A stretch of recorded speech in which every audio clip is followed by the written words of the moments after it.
nous avons fait le choix, et c'est la culture, la civilisation judéo-chrétienne, qui, on ne sait pas comment, alors là, ne me demandez pas comment, mais qui a fait le choix, de cette drogue.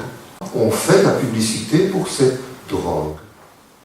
Voilà. Et on oublie, puisqu'on en consomme comme ça, on verra à quoi ça sert la drogue, on oublie. Mais dites donc, les drogues dans les autres pays, ouh là là là là, n'en parlez pas, hein, n'en parlez pas. J'ai une maman qui me téléphone, oh docteur, on va organiser les 18 ans de notre fils. Vous savez comment ils sont les jeunes maintenant, hein. Ils vont venir chacun avec leur bouteille de whisky. Comment je peux régler ça?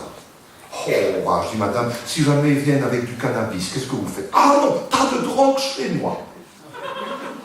Je dis, ben, madame, si vous laissez vos jeunes librement consommer leur whisky et autres boissons, c'est cette drogue-là qui va tuer vos jeunes, et pas le cannabis. Je vais lui montrer le soir, au mois de juin, je vais lui montrer la Grande Place à Bruxelles. Et la Grande Place à Bruxelles au mois de juin, quand, hein, il y a des terrasses, et aux terrasses, vous avez des gens, voilà. Et moi, j'étais tout ému de lui expliquer la beauté de notre hôtel de ville, comme ça. En lui disant, vous vous rendez compte, Louis XVI est venu bombarder, ça ouvrait quand même les Français, hein, quand même. Hein. Mais il ne semblait pas fort préoccupé par ça. Je le sentais un peu nerveux. Il m'a donné, il me dit, est-ce que ça ne vous embête pas de voir tous ces drogués? Comme il vient là-bas, la vraie histoire, je me dis, il y a peut-être 2 jeunes qui passent en tirant leur joint. Donc je dis naïvement, ah oui, où ça, des drogués? Et il me montre tous les gens aux terrasses. Il dit, mais tous ces gens. Je me surprends, dire, non, attendez. Non, ce ne sont pas des drogués. D'abord, il n'y a pas que des Belges, hein, il y a beaucoup d'étrangers quand même. Hein. Mais non, chez nous, c'est tout à fait autorisé. Ce n'est pas une drogue. Pour nous, c'est autorisé. On peut boire. Il me dit, dans mon pays, on a toujours dit, les Occidentaux sont des gens qui n'ont pas de loi, pas de foi, pas de morale, pas de religion.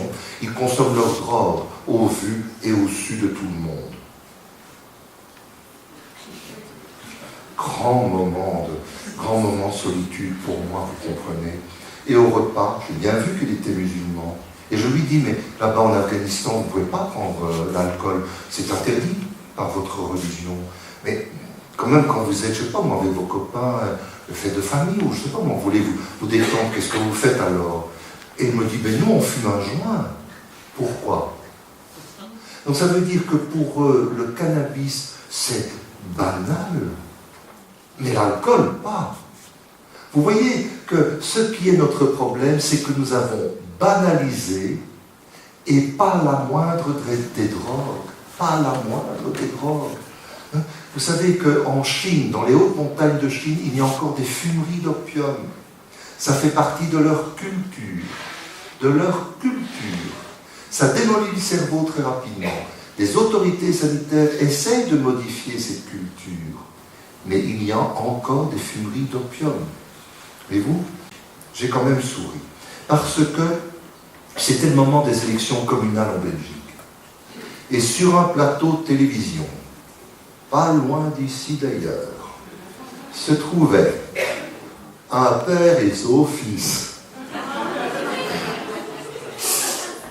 On l'appelait papa. Papa. Et papa, il était rond comme tout sur le plateau de télévision. Il disait à son fils, on a gagné, on a gagné. Bon, nous, on a ri, hein, quand même. Il était le ministre des pensions.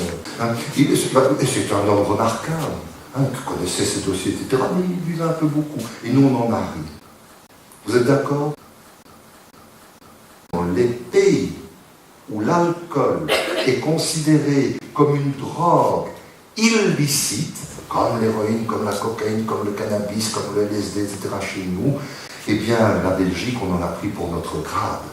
Ils ont dit, regardez, la Belgique, ce pays qui a inventé, ce petit pays qui a inventé le surréalisme, comment voulez-vous qu'ils en sortent? Ils rient d'un ministre qui est drogué sur un plateau de télévision. Ben oui, mais oui, voilà. Donc on a notre drogue à nous, c'est peut-être pas la meilleure. Hein, c'est peut-être pas la meilleure. Regardez, je vous parlais des champignons hallucinogènes, eh bien c'est toujours la drogue traditionnelle des Indiens Inuits au Canada. dans le Grand Canada, pour toutes les fêtes, les rituels de passage pour les enfants, etc., les fêtes de famille, tout va se passer avec les champignons hallucinogènes. Mais ils ont appris à bien utiliser le champignon hallucinogène. C'est leur drogue. Donc vous voyez que partout sur le monde, il y a une drogue qui est reconnue comme licite, autorisée. Le fait qu'elle soit autorisée ne rend pas cette drogue meilleure. Vous l'avez bien compris. Alors pourquoi avons-nous besoin d'une drogue? Je vous dis qu'on a partout où l'homme et la femme se trouvent, il y a une drogue. Eh bien, c'est important ce que je vais vous dire, ce qui explique qu'on ne peut pas tenir des discours d'abstinence.